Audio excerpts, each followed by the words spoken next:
అందరికి good morning.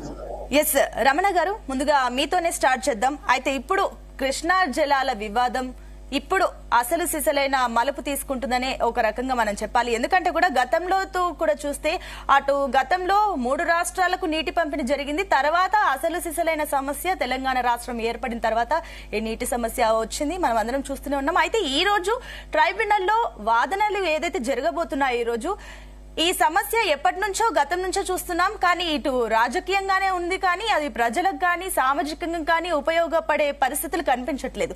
So మీరేమంటారు? As an irrigation retired engineer గా మీ అభిప్రాయం ఏంటి? అసలు లోపం ఎక్కడ జరిగింది, ఎక్కడ అన్యాయం జరిగింది అనుకుంటున్నారు?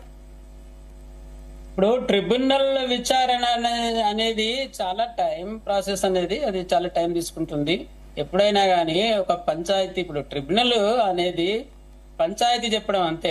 ట్రిబ్యునల్ అనేది తను డిసైడ్ చేయదు, అన్యాయాన్ని ఇది డిసైడ్ చేసి ఇది అన్యాయం జరిగింది అని కరెక్షన్ చేయదు, ఎవరు కూడా చెయ్యరు కూడా.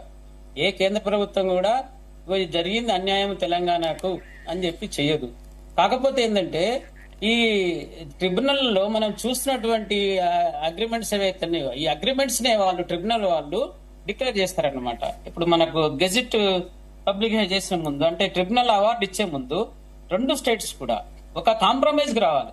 ఒక కాంప్రమైజ్ కి వచ్చి ఇక ఈ ప్రాజెక్టులు మేము కట్టుకుంటున్నాము, ఇద్దరు సీఎంలు సంతకం పెట్టుకొని నీళ్ల విషయం లోపల ఈ 2 స్టేట్ విషయాలు కాబట్టి ఈ 2 స్టేట్లు కానీ మిగతా షేరింగ్ స్టేట్స్ అన్ని కూడా వాళ్ళు చేసుకున్న అగ్రిమెంట్లను క్రోడీకరించి వాళ్ళు ట్రిబ్యునల్ అవార్డు ఇస్తారన్నమాట.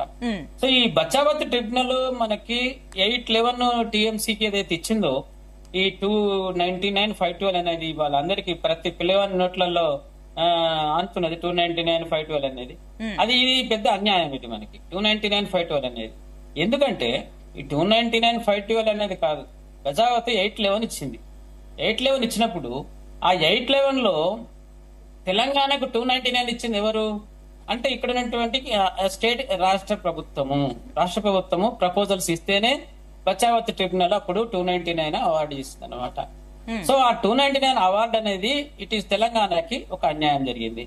సో అన్యాయం జరిగిన దాన్ని కరెక్షన్ చేసుకోవడానికి మనము బల ప్రయత్నం చేస్తున్నాం.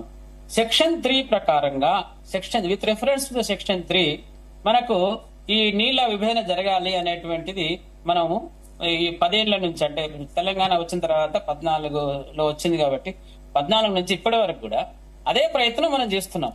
సో దానికి రీసెంట్ గా సెంట్రల్ గవర్నమెంట్ కూడా దానికి ఒప్పుకున్నది ట్రిబ్యునల్ లోపల సెక్షన్ 3 ప్రకారం. అంటే ఏంటంటే సెక్షన్ 3 అంటే ఏంటంటే మనకి టోటల్ గా అంటే జోగ్రఫికల్ ఏరియా మాత్రమే కాకుండా పాపులేషన్ గానీ, ఇండస్ట్రియల్ రిక్వైర్మెంట్స్ కానీ, ఇంకా తర్వాత వెనుకబాటుతనం గానీ, ఇవన్నిటిని కూడా ఈక్విటబుల్ డిస్ట్రిబ్యూషన్ అన్నమాట. సో ఆ రకంగా 2 స్టేట్స్ ని కూడా ఐడెంటిటీగా తీసుకొని ఇప్పుడు చేసుకోవాల్సిన అవసరం ఉంది. కాబట్టి ఈ తరుణంలో కేంద్ర ప్రభుత్వము ఏం చేయలేదు. కేంద్ర ప్రభుత్వం ఒక ట్రిబ్యునల్ ని అవార్డు చేసింది. ఆ ట్రిబ్యునల్ ఇవన్నీ డిసైడ్ చేయాలి. ఈ డిసైడ్ చేయాలంటే ఈ 2 రాష్ట్రాలు కూడా ఒప్పుకోవాలి. ముందు ఈ సెక్షన్ 3 ప్రకారంగా పంచొద్దు అని చెప్పేసి ఏపీ గవర్నమెంట్ ఇప్పుడు ఒప్పుకుంటలేదు. అయినప్పటికీ కూడా ప్రొసీడింగ్ జరుగుతున్నాయి. ఇవాళ 19, 20, 21 ఇవాళ కూడా నిన్న మొన్న జరిగినాయి, ఇవాళ కూడా జరుగుతున్నాయి. సో ఈ ప్రొసీడింగ్స్ ప్రకారంగా ఈ ట్రిబ్యునల్ ఏదైతుందో, మన ఇప్పుడు బ్రిజెస్ ట్రిబ్యునల్ ఏదైతుందో, ఈ ట్రిబ్యునల్ ఈ యొక్క 2 స్టేట్ల మధ్య పంచడం కాదు, ఇక్కడ నీళ్లను పంచడం కాదు, వీళ్ళు పంచుకుంటే దాన్ని సర్టిఫై చేయడం. రిజిస్ట్రేషన్ ఆఫీస్ లో మనం ఎట్లయితే పోయి రిజిస్ట్రేషన్ చేయించుకుంటామో అలాగా ఇది. కానీ పంచాయతీ చెప్పడం కేంద్ర ప్రభుత్వం పెద్దన పాత్ర చేస్తుంది కావచ్చు. పెద్దన పాత్ర అంటే ఎవరినో ఒప్పించడం కాదు, లేకుంటే చంద్రబాబు నాయుడుకు భయపడి లేకుంటే ఇంకెక్కడనో లొంగిపోయి చేసేటువంటి పనులు కాదు ఇవి. ఈ 2 స్టేట్లు ఒప్పుకుంటేనే ఈ ట్రిబ్యునల్ అవార్డు అనేది బయటకు వస్తుంది. రమణ గారు, అంటే ఇప్పుడు జియోగ్రాఫికల్ రిపోర్ట్స్ ప్రకారం కాకుండా కూడా ఆయా రాష్ట్రాల అవసరాలకు అనుగుణంగా నీటి పంపకాలు జరగాలంటారా? ఏ రకంగా చూడొచ్చు? ఇవన్నీ కూడా ఇప్పుడు విత్ ఇన్ స్టేట్ లోపల మనకు స్టేట్ కు 811 టీఎంసీలు ఇచ్చారండి. అప్పుడు మహారాష్ట్రకి, తర్వాత కర్ణాటకకి, ఇప్పుడు 3 స్టేట్ల మధ్యలో పంచుతూ మనకు ఏపీకి 811 టీఎంసీ ఇచ్చారు. ఇచ్చినప్పుడు మన ఇక్కడ ఉన్నటువంటి స్టేట్ గవర్నమెంట్ 299 టీఎంసీని తెలంగాణకు అలాట్ చేసింది. అప్పుడు జరిగింది అన్యాయం. అది Yes, అవును. కంబైన్డ్ స్టేట్ లో మనకి ఆ 512 టీఎంసీని రాయలసీమకుని తర్వాత కోస్టల్ ఏరియాకి వాళ్ళు అలాట్ చేసుకున్నారు. సో ఇప్పుడు ఈ 299 అనేది మనకు జరిగిన అన్యాయము అవార్డు ట్రిబ్యునల్ మనకు బ్రిజేష్ మన బచావత్ చేయలేదు.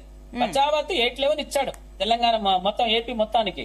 ఆ 811 లో మనము విత్ ఇన్ స్టేట్ లో మనం పంచుకోవాలి.